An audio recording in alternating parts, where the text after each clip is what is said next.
Donc, on a vu au niveau des céréales, pour un céréalier, c'est possible. Il y a du travail à faire, hein, il y a des changements à faire. Comment ça se passe au niveau des systèmes d'exploitation où il y a de l'élevage?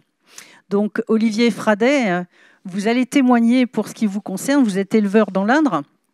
Voilà, vous êtes en EARL avec un salarié dans le Bois-Chaud Sud sur 230 hectares, grosso modo 60 hectares de culture et puis 170 hectares d'herbe.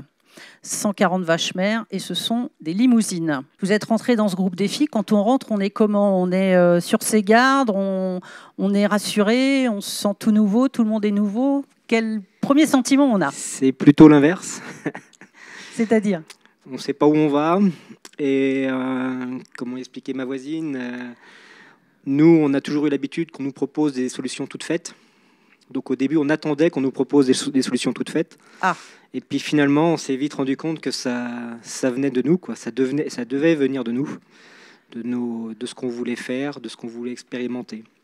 Et là, la vie du groupe et l'ambiance du groupe a beaucoup aidé à bien avancer.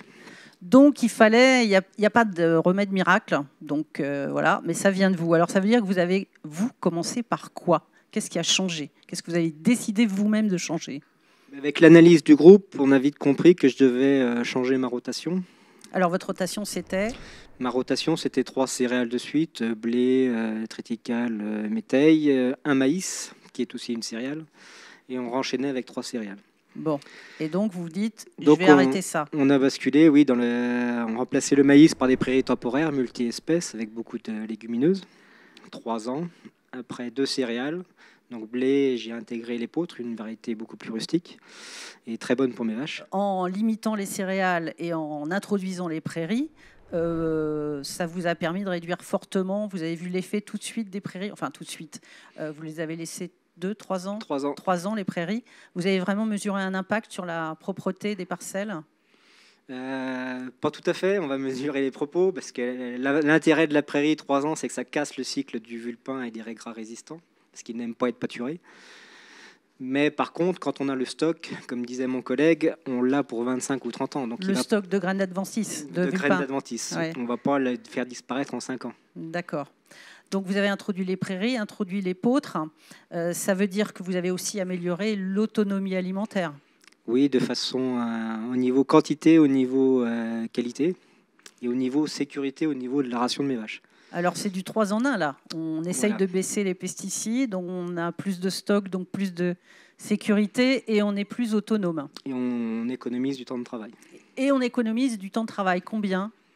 Ouais, par rapport à mon système, par rapport à ce qu'il y avait avant, quand je fais manger mes vaches, c'est 1 heure par jour. D'accord. Vous m'avez dit aussi que vous améliorez les conditions de vie de votre sol. C'est-à-dire que vous avez changé votre façon de travailler le sol? C'est grâce au groupe Défi aussi qu'on s'est rendu compte que le sol, c'était la base et qu'il fallait déjà commencer par ça avant de vouloir absolument s'entêter à réduire les phytos. Alors, commencer par ça, ça veut dire un sol en meilleure santé, biologique. Voilà. Enfin, qu'est-ce que vous entendez par là? Meilleure santé, ça veut dire que c'est comme pour mes vaches, j'essaie de chercher un équilibre au niveau de mon sol.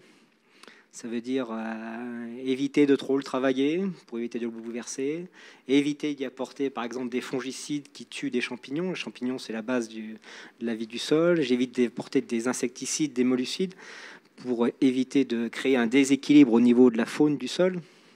C'est tout un ensemble. Et finalement, aujourd'hui, la réduction des phytos est plutôt une conséquence de l'amélioration de mes sols plutôt qu'un objectif. D'accord. Donc, effectivement, il y a eu un gros changement. Vous pourriez tout de même nous préciser au niveau du travail du sol que vous avez modifié, vous avez arrêté de labourer ou dans certains cas, ou changé d'outil? Dans certains cas, on est toujours dans la période d'expérimentation. Donc, on a tenté l'expérience du semi-direct, du semi-simplifié ou du labour. On veut tendre vers le semi-direct, mais quand on veut nous interdire le glyphosate, ça va être compliqué. Ça pose donc, des questions. On ne se jette pas à corps perdu dans le semi-direct. Très bien. Donc, on comprend bien qu'avec l'introduction des prairies, de l'épeautre, du changement de rotation, il y a des résultats, que vous êtes toujours en cours, parce que sur une exploitation, tout ne se fait pas en 2 ans. Donc, au niveau du travail du sol, vous testez. Techniquement, ça marche bien au niveau de vos résultats et économiquement aussi, ou comment vous vous situez après ces 5 années? Au niveau de l'autonomie alimentaire, on est quasiment arrivé. Au niveau qualité, j'achète plus de complémentaires azotés, donc plus de soja américain. On travaille encore là-dessus, mais ça, c'était un gros point positif. Le point un peu plus négatif, c'était, comme mon collègue, c'est de trouver des solutions pour le désherbage. Donc ça reste le hic. Et au niveau économique, vous avez pu faire des mesures dans votre groupe et pour votre exploitation? Vous avez pris des risques économiques? Prendre des risques, je ne sais pas si on prend des risques, c'est surtout aller à l'encontre de ce qu'on nous a toujours appris. Alors, on vous a appris quoi? Quand on fait un test et que les anciens, les voisins, les anciens nous disent « Qu'est-ce que tu fais là? C'est n'importe quoi », quand le technicien de la COP va nous dire « Si tu fais ça, tu ramasseras rien, tu vas te ruiner », mais finalement, à la fin, c'est nous qui devenons maîtres de nos décisions. Ça veut dire que vous ne cherchez pas la Formule 1, vous ne cherchez pas les rendements maximum? Exactement. Aujourd'hui, moi je sais que aujourd'hui, avec ce que j'ai mis dans mon sol, il me faut que je fasse 20 ou 30 quintaux pour rentrer dans mes frais. D'accord. Donc même si j'ai une mauvaise année, s'il y a un accident climatique, ce qui arrive fréquemment actuellement, soit un excès d'eau, soit une sécheresse, soit du gel, mais je sais que même si je fais 40 quintaux, je rentre dans mes frais. D'accord. Donc, alors qu'avant, il fallait chercher 50, 60. Donc un calcul, une observation à la marge. Différente, et que la marge, elle n'a pas bougé, voire elle a augmenté un petit peu. Voilà. Donc vous êtes satisfait pour cette première phase, on va dire, mais première phase. Oui. Première phase, mais vous continuez. Quand on appelle 5 ans une première phase, mais en agriculture, c'est le cycle de on ne fait l'agriculture. pas de l'informatique, on n'appuie pas sur un bouton, il faut du temps pour tester les solutions.